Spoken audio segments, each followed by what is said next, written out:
CoWrkr is an intelligent customer success partner. Hi, welcome to AI and the Future of Revenue Retention, where we explore how AI is reshaping the customer success and revenue growth. I'm Sushil, founder of CoWrkr. We work with revenue and customer success leaders to improve revenue retention using AI. Today, I'm joined by Carrie Buchanan. She's past Chief Customer Officer and currently a strategic advisor at Oaks Advisory Group. Highly experienced customer success leader in large enterprise to meet any small organizations. All right, Carrie, thanks for joining. Yeah, thanks for having me. Absolutely, absolutely. I would love to know about yourself. Yeah, so I've the easiest way to say I spent half my career in consulting at Accenture and then the second half in the SaaS world, working as an operator. So have held many leadership roles across companies like Salesforce and Infor. And the most recent two companies I was chief customer officer at. So I've had a lot of experience thinking about the topics around churn, having owned the overall retention number. So this conversation is something that's probably very near and dear to my heart. How would you describe your revenue retention framework, or whether you want to call it framework or model or playbook? How would you describe overall? Yeah, so I think traditionally a lot of organizations, the kind of the retention metrics were owned in the customer experience organization, right? Where customer success managers sit, support, implementation. Actually, at my last company, we made retention a company-wide metric. It was still owned within customer experience. So, a lot of the reporting that we did, and we had a voice of the customer program where we would look at areas that needed help around retention. The one thing I will say that was very tricky about it is that in order to have retention, and you hear a lot of people say retention is just not a customer success thing, it's a company-wide thing. But traditionally that doesn't happen. But one of the things that we did was we actually had to align everyone around the same outcomes, the business outcomes, right? And that was simplifying what those outcomes were, and then looking at how sales sold it, how marketing actually even marketed it, down through, how it was actually showing up within the customer success organization. The other thing that I would say was really different than a lot of companies, and this is a trend I hope to see, is that the overall bonuses were also tied to retention. So what I thought was really great was actually product had as much stake in the game with retention and their bonuses as customer success. But you still have kind of swim lanes, right? Customer success still kind of owns that value realization, but products is really looking at adoption, usability. You got support in there. Obviously, they want to give a good experience, but then sales owns setting the right expectations. So it becomes like more of an operational type of feeling than emotional with retention. So this is something I would love to see companies do. I think people talk a lot about it, but you really have to go in and get those metrics aligned around that.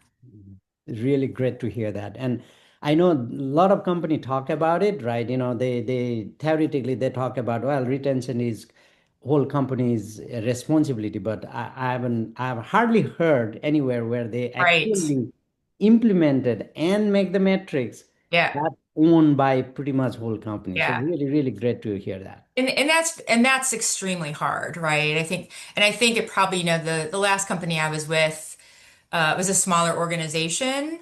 So if you're in a smaller company, start now. Because Mhm. as you get bigger, it's so much harder, and you get all these silos of different things. And it's retention, while I agree that it's really something traditionally customer success managers need to own.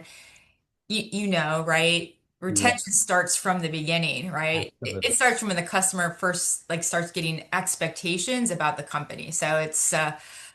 it's there's a lot of work to be done to make that happen. How do you know Yeah. in that past company that, well, there is a churn risk or there's expansion opportunities? Yeah. Well, obviously there's a big trend now moving to more predictive analytics, right, with AI.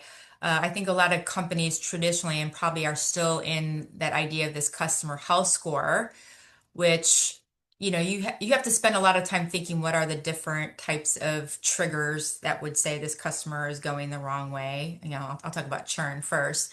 Um, but one of the things that I've learned with churn especially is that usually the earliest signals are trends and not necessarily like an event that happens, right? So for example, if you start to see that a customer's revenue is declining and maybe your platform is something that supports that, that's a signal that there's something going on right there, right? And we've traditionally looked at, product usage, those types of things. However, I'm sure you've heard this, right? You have customers that are green that churn, and you've got customers that are red that are perfectly happy, right? So really looking at like early churn, you have to kind of start tracking and measuring from the very beginning, right? Were the expectations set correctly in sales? Were there issues within implementation? Which is what I love so much about the AI technology today is that you can capture all that information and you can actually start looking at that trend, right? So for example, if I start to see certain things are happening over time, that's trending, right? That's trending the wrong way versus a health score, which would be like, well, if they're in this range, give them this score, and if they're in this range, give them that score. So I feel like, we're moving to this a lot more predictive, less of a static view. And to me, that is super important. Similarly, I think when you look at expansion, right? Expansion, if you can kind of start seeing the trending with the data that you're getting, and I know a lot of these AI agents today are being built to look at specific things, right? So you can build these agents that are looking at specific things, whatever the drivers are that you're trying to achieve. And this gets back to my previous comment around you really need to understand what those outcomes your customers are expecting. And those are the types of things that you can start to look at and manage and look at the signals around are they achieving those or not. And sometimes that data is harder to get because maybe it doesn't sit in your system. But, I think there are so many opportunities now where we can gather that information, whether it's talking with a customer, how they're actually using the platform, how we're architecting those platforms to help show them that their return on investment, that can really help with those signals. No, that's great. I think you so well articulated that it's not about the static score, right? That's what we're going away from, and it's about the dynamic, timeline view of what's went, right? Yeah. So Yeah. Well, and I think the challenge, because I've spent a long time building customer health score models. The challenge is that the expectations of customers are always changing, right? And then you're always having to go back and look and say, oh, is my health score doing right or wrong? Oh, it's not helping us. I go in and tweak it. Then where I've always run into problems is, okay, I can't go fix it. I got to go into my operations team. They need to fix it. And then I get put in a queue with all the other requests that are out there, right? What I love so much today about AI is all that can be done like in the moment, right? So, and I mean, I still think you need to tweak it, you need to look at the results, but I don't have to like wait for someone to go program whatever the tool it is that I have. It can be done, mostly in real yeah. time. So that's what's No. exciting to me about everything that's going on in No, this. absolutely, absolutely. And we can catch up a little bit more Yeah. on AI later on as well. So that's great. So the other thing that we see is like when we talk about this overall on the retention, one is of course the signal, right? How early you can identify this, and another one is your capability to act upon it, right? Mhm. So what do you think of what were your some of the challenges of how we can humanly kind of take that signal and actually take action, right? Because sometimes a lot of manual efforts, that actually takes a lot of time, and we may not be able to act on right time on the right signal for the right customer, right? Yeah, so we've talked a lot about digital customer success, right? And I feel like we've made a lot of great strides there, right? Where we're able to service, customers around certain activities, right? For example, if we see they're not using something in the system, we can go send them a notification or an email or something like that. So this notion of, you know, the digital world has been around for some time, right? But again, it's something that you're still having to program. And, I think the expectations are that a lot of companies are trying to reach more customers with less people. And to be able to do that, you need to have some sort of help, right? So there are a lot of things I think that customer success managers do today that they don't necessarily need to do, right? That could be something behind the scenes, that could be an agent or something behind helping you do that, helping you send the email, you get it set up in a certain way, helping actually craft the email, do all those types of things to kind of help leverage the types of interactions you want to have with the customer, right? I think you want to, if you really think about it, the best interactions is where you're really like helping them see the outcomes, you're building the relationship with them, you're really kind of digging in. So many little things that we do on the side that can be automated, right? Some of it is like that today, right? Like I can say, if this happens, go do this. But with some of the AI capabilities that we're seeing, that can be so much more personalized. It can like take into account the data, take into account what's going on. So it really helps um, make the customer feel like they're still getting all that right attention, but there's something behind that's helping with that. So I'm not sure if that's exactly what you were asking, but that's kind of how I think about Sure, sure. that. There. Well, I will tell you, like things I always, I've done a lot of time studies for my organization, whether it's success managers, whether it's implementation, right, to see where they're spending their time. And some of the biggest areas is around collecting data, right? If you think about like business reviews, which I don't think those will go away. I think they need to change to be very much focused on business outcomes and, very strategic. But being able to pull all this data from all these different places together and then, obviously deliver that to the customer. And that is like takes up so much time because what ends up happening and we could talk about the data situation, but what ends up happening is you have to go all over the place to pull it, or you have to have build all these things to pull it. So I think that just being able to pull together, I think even from my perspective, like as a leader, when I need to get on a call with a customer, let's say there's an escalation or something, I go ask my team to go pull all this stuff together, right?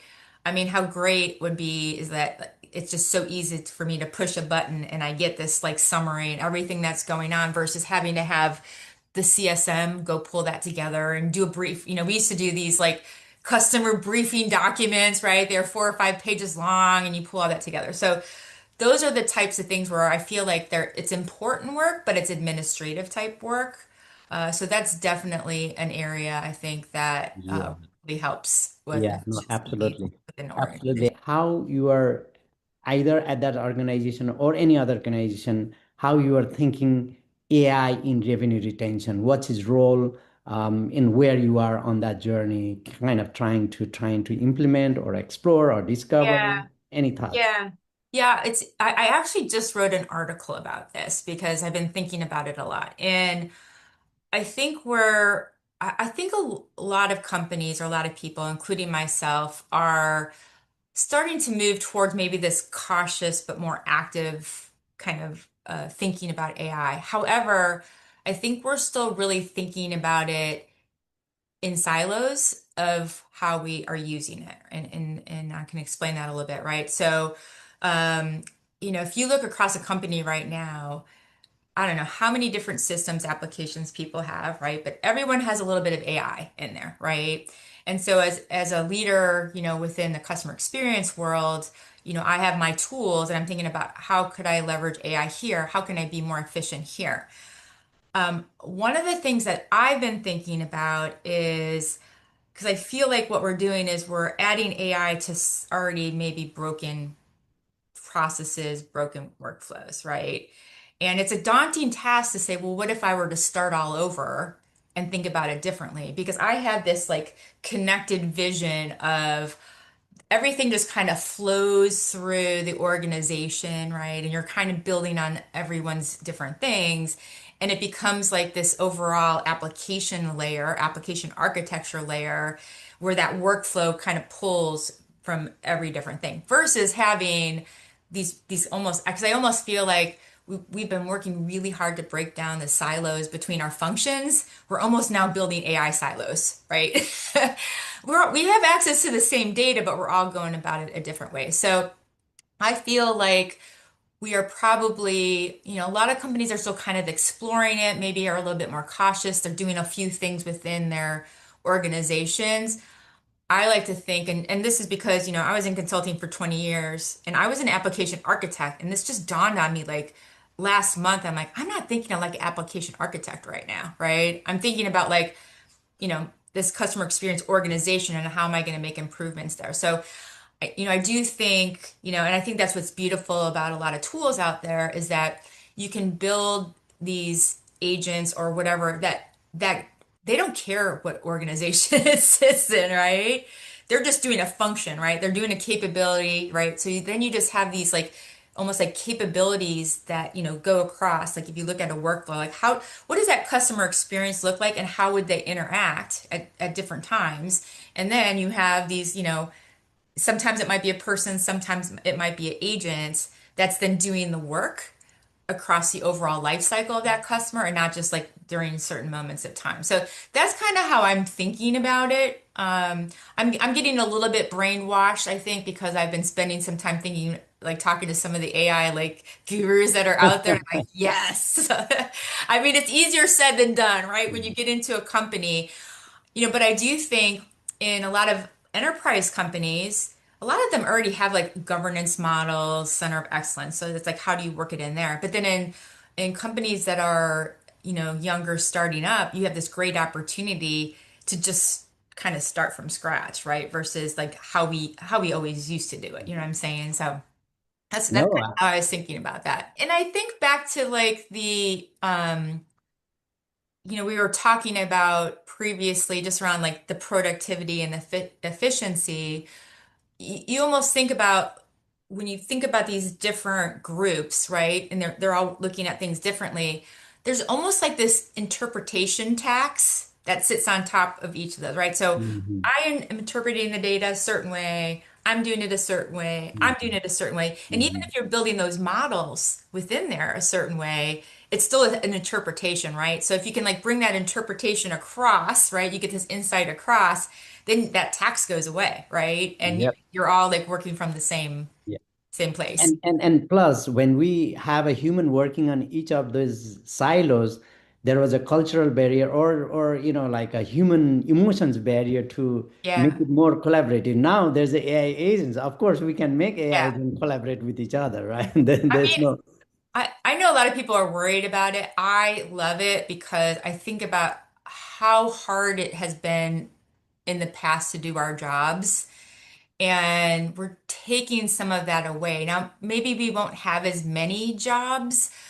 We Mm, won't need as many jobs, but I don't think, I think for me, what it does is like, I don't have to always be trying to fight for hiring more headcount. I can keep the headcount I have, but I can add more accounts to them over time because, that underlying support just really changes, yeah. So yeah. And other way of looking at it is, we have AI agents, and that's our philosophy as well from our product perspective. We want to empower customer success managers, not replace them. But then, as a reality is, once we start kind of empowering them, the organizational expectation will increase. Like Right. how you can engage your customer, which is the right thing to do, right? Yeah. So it's not that job will go away, but the your focus will be at a different area where you Yeah. can build more It, value to your customer. Yeah, it's funny. I had a past CSM that worked in my organization, and I was talking to her. Actually, we were actually sitting in like a group session. It was actually part of the Atlanta customer success community. And she made a comment around, she said, I used to spend my time talking to customers. Now all I do is spending time talking to tools. Right? Because you got to go over here and pull information. You Yep. got to go update this over Absolutely. here. I think about like all this automation, like, after, even if let's take the EBR example, right? I use automation to collect it all. I have someone listening, something listening to the actual conversation. It helps me summarize. I go send that back out to the customer. Everything gets updated in my system, right? I'm going to go just take a little quick look over that email. I don't have to pull all this stuff together. Something that maybe took for that business review like 2 days to do takes like the actual hour to do it, to have the conversation with the customer, maybe 30 minutes to follow up, Yeah. right? Like that's pretty game changer, I think. And now you can even have like tools build the deck for you, Yeah. So Absolutely. Absolutely. you become the reviewer, right? And you Yeah. add your own little Absolutely. personal flair in there, and Yeah. that makes it so Yeah. much easier. Yeah. No, absolutely. I totally agree. Okay. So our last question. So looking at, well, we're already into 2026. Mhm. So to become customer success or overall revenue retention kind of a team to become more productive or more successful, or maybe Yeah. they can hit or exceed their target for 2026. What do you think we need to have capability in this revenue retention team Yeah. overall, like customer success or maybe part of, account Yeah. management? Yeah, so I think there's several things that I think about. One, I already kind of alluded to the unified customer data, right? I do think some of the challenges that some of the reasons why, because you get statistics about AI projects are failing, and it's like pretty high actually. It's because I don't think people are taking the time to really like look at what's the data, what does that look like? We have a lot of bad data out there, and of course, if you're not cleaning up your data, that bad data is going to come out in your AI as well, right? So thinking about like what does that customer data look like, and what do you need to hook into? So I do think that's one thing. Um, you know, we need to move away from the static health scores, right? Like I mentioned, I think looking at trends make a really big difference. And we tend to try to look at trends like, oh, look, my GRR is going up or it's going down, or NRR is going up or it's going down, right? But it's like those signals within, like, and what those outcomes are, tying it to those outcomes, right? Because customers actually buy your product because they're trying to get value out of that. So you need to understand what that value is so then you can tie that to the data, and look at those trends. Um, I think thinking about retention across the company, which I was talking about, like, thinking about those workflows and those capabilities. Um, because I am worried about building these silos of AI capabilities, right? So how do you kind of rethink the workflows? And I feel it's fine for like the customer experience, customer success side to help make those recommendations because we see we see a lot of that retention. I do feel like also for us to be really successful, you really need to have that tight alignment between the product teams and the customer teams, right? Because the product itself can collect a lot of information for us, and making sure that we're thinking about how we're building it into the product to even collect more. And I know that's always difficult because of the product roadmaps, but I think if you're thinking like product-led growth and how that's all going to work in there. And then I think the other big thing is now that we have all of this, and we start having these capabilities to help us, like, how does it really help us prioritize our work, right? Like we've tried to build those types of, you know, models like, oh, let me look at whoever's the reddest or who's the biggest, customer that I have that could churn. Like, how can we leverage that to help us prioritize when the human needs to come in versus you can have like the technology come in to help it. So, I think it's just, you know, if we're all aligning around these like same signals, then everything becomes more predictable, we talk about proactive. I still think a lot of us are not proactive, but predictable that we can start getting way ahead of things before it even becomes a problem down the road. Yeah, no, absolutely. I think I picked on two few things. One is like unified view, just like, Yeah. like there was a one situation where I talked to customer, their account manager talked to the sponsor, everything was fine. They were about to renew it, but they never look at the internal data of how frustrated they were in the support call or the usage, right? And then that did not renew, right? So kind of having unified data across the board, definitely that's really kind of neat. Yeah. And, Yeah. and I think that's the biggest thing because, I think about the last company I was at, we had a lot of churn and it was rough because it was the restaurant industry, which, Yeah. customers go out of business all the time in there. But one of the things that dawned on me is that there are like every step along the way, we always talked about the death of 1,000 paper cuts, right? Every step along the way, there's a time to shine and make the customer happy or not, right?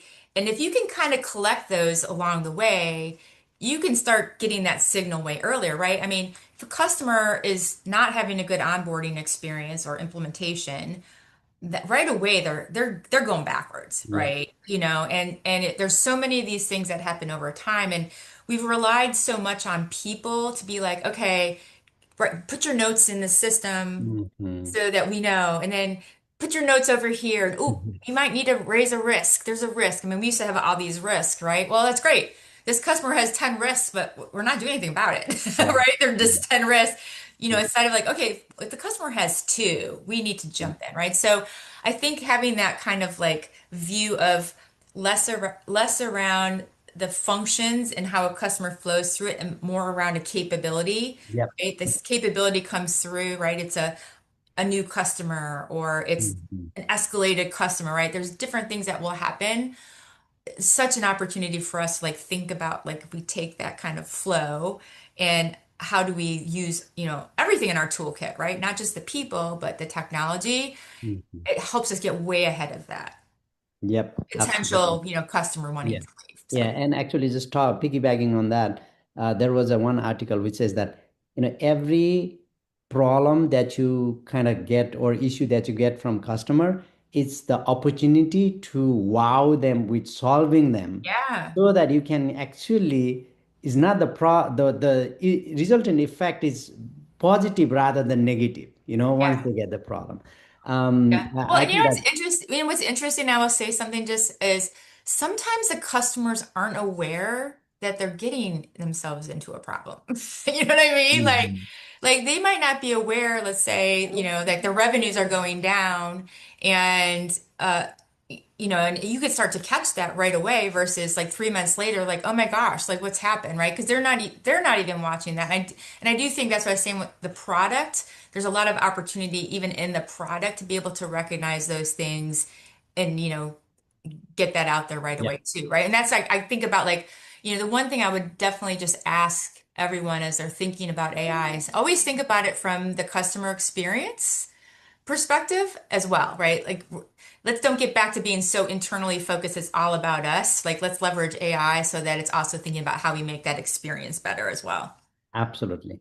And another thing, as you said, also, I think instead of just thinking that small pointed solution to solve from AI and kind of just becoming a agent in between the existing workflow, we can actually, as you said, also we can think of like how this workflow itself needs to be reinvented because there is a Right. new kind of worker. Now there's a Yeah. digital worker, right? Yeah. And then the whole workflow, some of the workflow even may not make sense, Yeah. right? So Yeah. that's I Yeah. think. Because we think we always think, and I'll say I've done this as well, and I'm really trying to change my way of thinking is that this is kind of what we know that works. This is the way we've done things.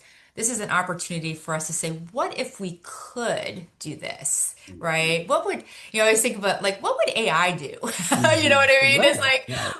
how would they approach this differently than I'm thinking about it? So I think it's fun times. Yeah, there are a lot of opportunities, a lot of capability that human were not able to do it because of so much of data and all those things. Now it can be done, right? So that definitely. So no, that's great. I know we can spend another 1 hour talking about this for sure, right? But I think we're out of time. Thank you so much, Carrie, for such an insightful discussion. I think our viewers will really love it, and I think they will be highly benefited as well. And by the way, how do they contact you if anybody wants to Yeah, they learn can. more or have questions or Yeah. anything? I mean, link in with me. It's Carrie Buchanan on LinkedIn and send me a connection request or a message and would love to chat more. All right. Thank you so much, Carrie. Thanks again. Appreciate it. Take care. Bye. Feel free to contact us if you want to learn more about how AI can help customer success.